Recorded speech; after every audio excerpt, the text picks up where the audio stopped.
ازيكم يا حبايبي؟ عاملين ايه؟ وحشتوني وبتوحشوني دايما.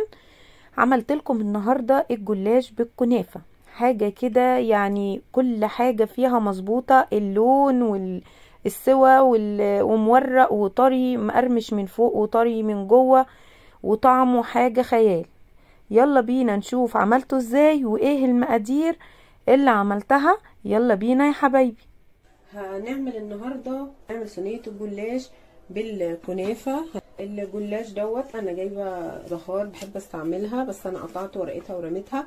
ودوت حوالي يعني اكتر من ربع كيلو كنافه بشويه. وتعالوا نشوف هنعمل ايه. لعمل الشربات هنحط كوبايتين ميه على كوبايه ونص سكر، عشان الجلاش بيحتاج الشربات ما يبقاش تقيل. دي تاني كوباية، وهنحط كوباية ونص سكر. هننزل كوباية السكر وننزل النص، هنقلبه بالمعلقة من النص كده عشان ما يجيش في الجناب ويسكر الشربات. طبعا بعد ما احطها على النار وتبتدي تغلي هنزل عليها عصرة من الليمون، مش هحط دي كلها، عصرة بس. وهحط كمان كيس فانيليا، وبعدين لما الاقي السمك بتاعها كويس هطفي عليها. ودلوقتي حطيت في الحلة معلقة سمنة، هبتدي انزل الكنافة وهقلبها على طول، ايدي هتبقى فيها وهنقلبها خليها تاخد لون ذهبي كده، اللي تحت فوق كده. نفضل نقلب فيها وتاخد لون كويس. وده شكل الكنافة بعد ما خلصت. بصوا واخده لون ذهبي بسيط كلها، مفيش حاجه منها ملسوعه ولا حاجه. هركنها في الجلاش معانا فكت برضو، هنجيبها على جنب. وده طبق فيه حوالي 3 معالق سمنه بلدي، يعني مش سيحتهم، هما يعني واخدين كده سايحين بس. انا حاطه فيها معلقه سمنه بلدي عشان ادهنها. ندهن الجناب، هي كده جاهزة. هنبتدي نحط ورقة واحدة من الجلاش كده، بس هجيبها في الجنب شوية كده، هخلي ليها جنب عشان يبقى مقفل بعد كده على الجلاش. وهنحط واحدة الناحية التانية، وبرضو هسيب لها جنب فوق كده. بعد كده هندهنهم. كل ما نحط طبقة جلاش ندهنها بالسمنة عشان يبقى مورق ومش ناشف كده، يبقى طري ومورق معانا.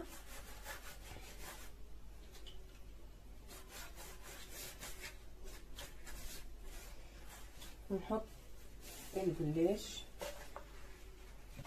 نحط واحدة هنا وواحدة هنا.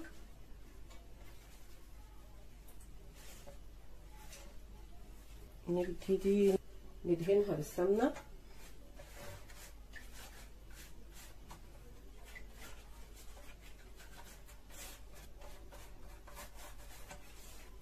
نفضل نحط من الطبقات كده لحد ما نعمل نص اللي معانا، وبعدين نقف.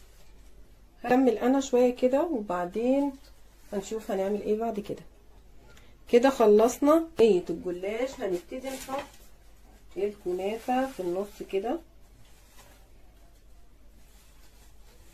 ننزلها كلها نوزعها.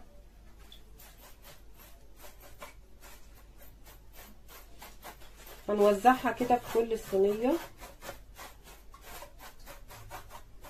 نحطها في كل جزء كده، ما نخليش جزء مفهوش. هي كده كده الكنافة سمكها مش بيبقى عالي عشان مبقاش تخين. حط عليها معلقتين سمنة كده،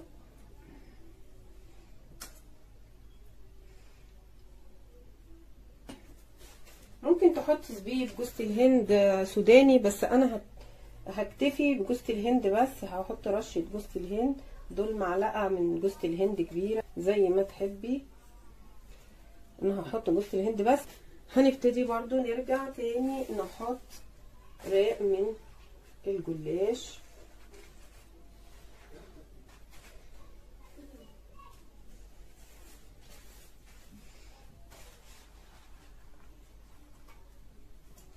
الاول هندهن هنا كده،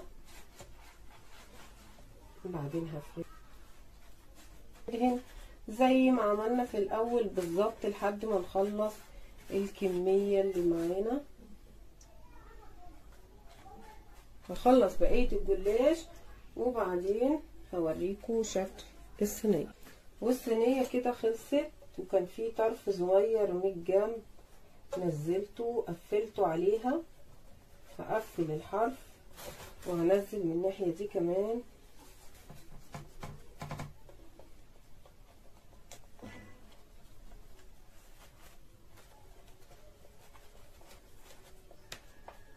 هدهن الاول الحرف اللي انا تنيته ده، هدهنه سمنة بلدي.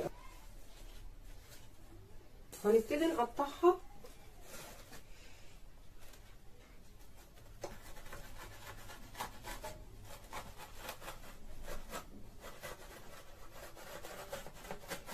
لازم نقطعها قبل ما نحطها في الفرن، مينفعش بعد ما نطلعها.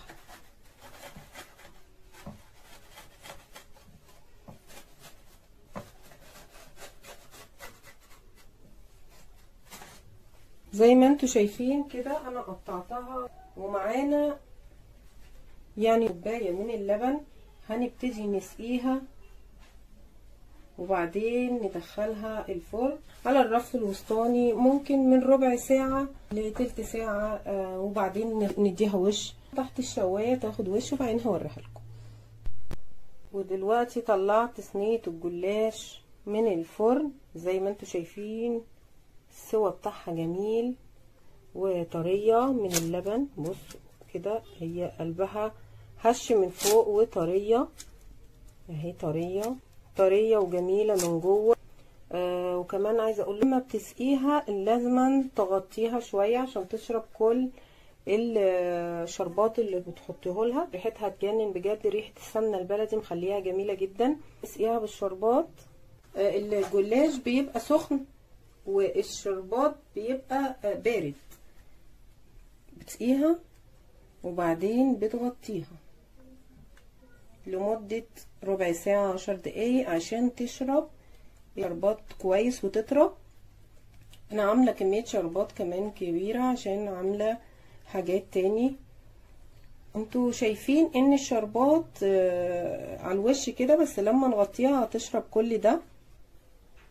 هي خدت في الفرن حوالي تلت ساعة، وخدت فوق حوالي 5 دقايق، وبعدين طفيت عليها وزي ما انتوا شايفينها لونها جميل.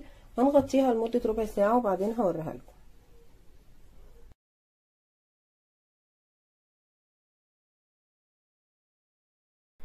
وده شكل الجلاش بعد ما ركنته ربع ساعة متغطي. شرب الشربات كله زي ما انتوا شايفين، يعني الشربات كان مظبوط. كمان طري، اللبن خلاه طري وجميل ومقرمش من فوق وطري من جوه. هنقطعه وهنشوف مع بعض الجلاش الجميل دوت. بجد ريحة السمنة البلدي قلبة الدنيا، ريحته جميلة وشكله يفتح النفس. طلع قطعة، ايه رأيكم بقى؟ بصوا القطعة جميلة ومورقة ومن جوه وطرية ومقرمشة من على الوش، والسوا مظبوط، والطعم بجد روعة. هنقطع كده مع بعض، هنطلع مع بعض كمان كم قطعة. بصوا شكلها مظبوط و10 على 10. اعملوه بطريقتي مش هتندموا، وهتعملوا الطريقة دي على طول، لان بجد الطعم جنان، كل حاجة مظبوطة. بصوا يا حبايبي شكل الجلاش حاجة كده يعني تحفة.